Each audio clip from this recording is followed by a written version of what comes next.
大家好，我是野小溪，一个爱生活、爱骑行、爱微笑的贵州小女子。我现在呢，正和朋友来到了玻璃栈道，在我身后大家可以看到，就是这里。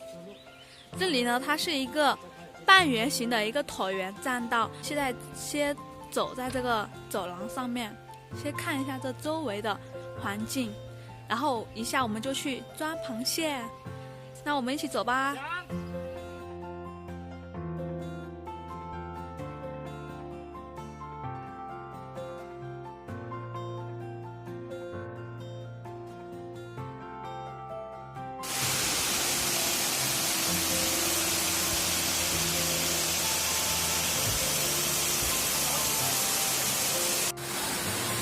好流浪哦。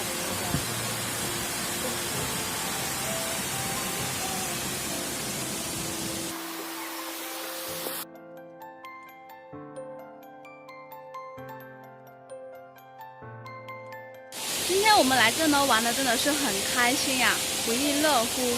那么现在就该回家了，我们下期见，拜拜。